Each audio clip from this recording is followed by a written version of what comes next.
Warren Buffett is universally regarded as the greatest investor ever and has a net worth of over $128 billion. However, this wasn't always the case. Buffett got his start at just 11 years old when he made his first investment, buying 3 shares of Citi Service Preferred at $38 per share. I know, if you clicked on this video you want tangible steps on how you can build wealth towards your first or maybe even your next $1 million.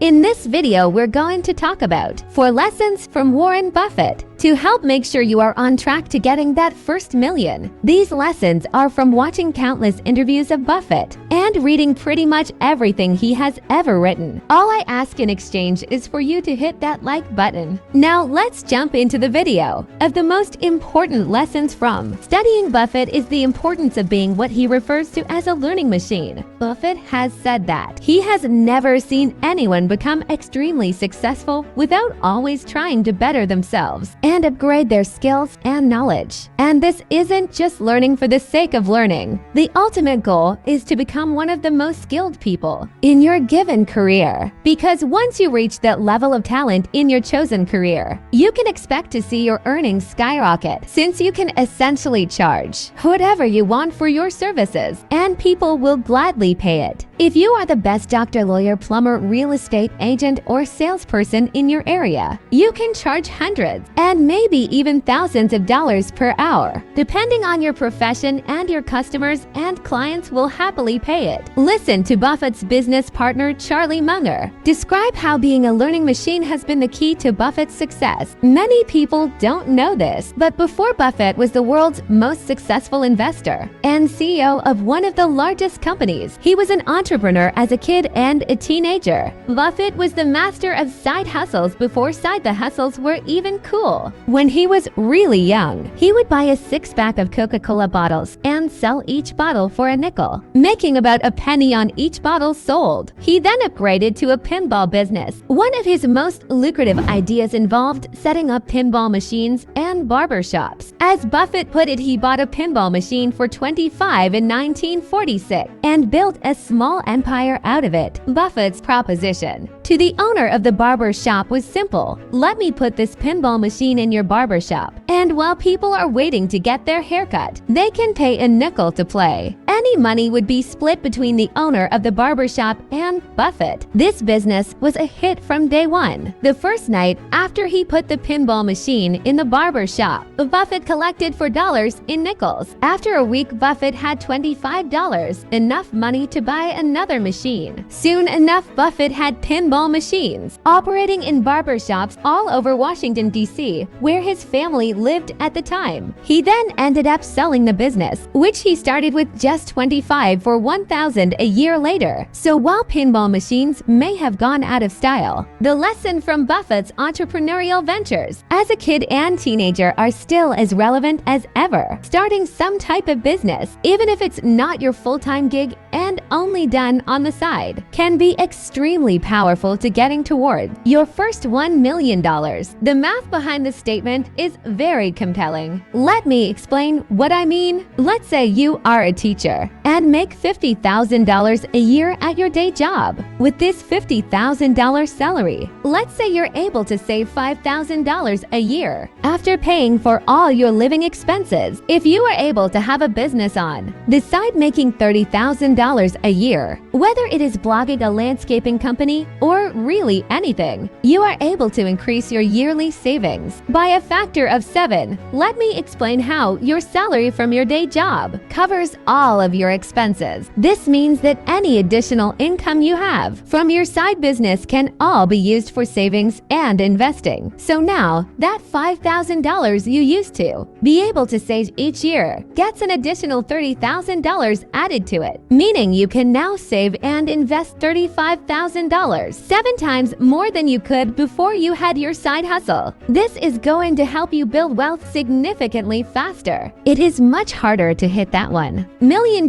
goal without having what is referred to as compound interest work on your behalf. If you are only saving money and not investing it, it will take significantly longer to the $1 million target. Warren Buffett frequently talks about. When he learned about the magic of compound interest, it totally changed the way he thought about money and building wealth. In fact, compound interest is so important to the success of Warren Buffett that his official biography is titled Snowball, because he compares compound interest to rolling a snowball down a hill. The snowball starts out small but picks up more and more snow as it rolls down the hill, until at the end of the hill, it is huge compared to the snowball that started at the top of the hill. If you save $25,000 a year, it will take you 40 years to save up $1 million. If you just have that money sitting in a bank account and not earning interest. However, if you are able to invest that same 25-year in the stock market and earn a 10% return on that money, you will cross that $1 million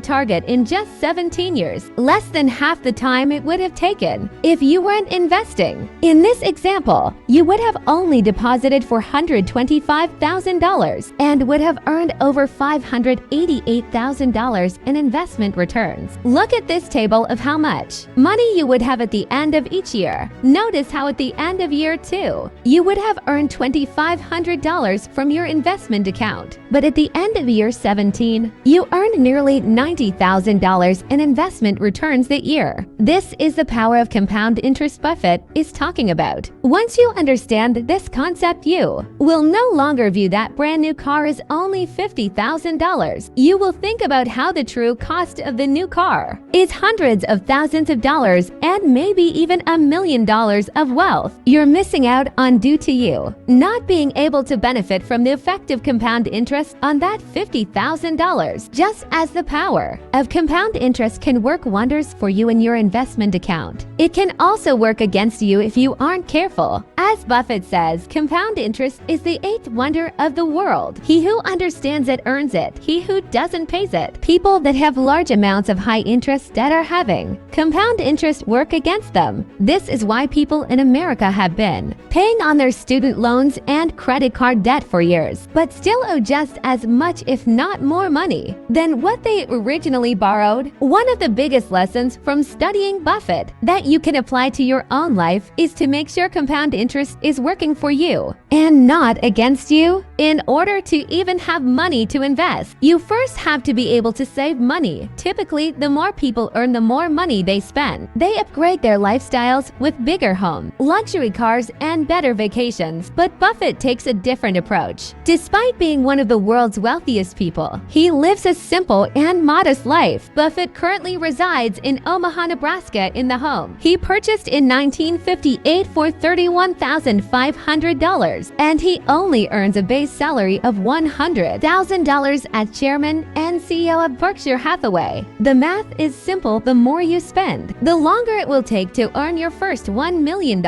If you live simply and minimize expenses, there are opportunities to save, invest, and earn from compounding interest. One of the most important keys to building wealth is avoiding what is referred to as lifestyle inflation or lifestyle creep. Lifestyle inflation is where the more someone earns in their job, the more they tend to spend on living expenses. As they get paid more, people tend to get nicer cars, live in fancier apartments and houses, and go on fancier vacations. Lifestyle inflation is like running on a treadmill. You are running faster by making more money, but you aren't going anywhere in terms of savings because your expenses are increasing just as fast as your income is growing. Take a look at this chart to show what I mean by lifestyle inflation. The blue line is someone's income, the orange line is their expenses, and the gray line is that person's savings, which is simply income minus expenses. Notice how in this example, as the person's income increases over time, so do their expenses. As a result, the amount of money that person saves each year stays pretty flat. On the other hand, let's see how impactful avoiding lifestyle inflation can be when it comes to building wealth. In this new chart, the income is increasing at the same rate as before. However, this person is avoiding lifestyle inflation to the extreme and is able to keep their living expenses flat. Notice how dramatically the amount of money this person is able to save increases over time. There is no doubt that this person will be able to retire a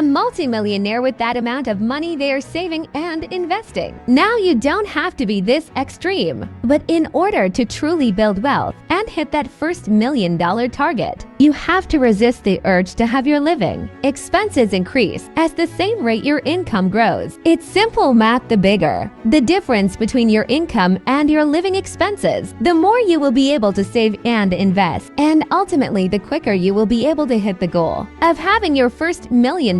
So there we have it. Our goal is to make you a professional investor. So subscribe to our channel and stay with us. Feel free to watch our other videos.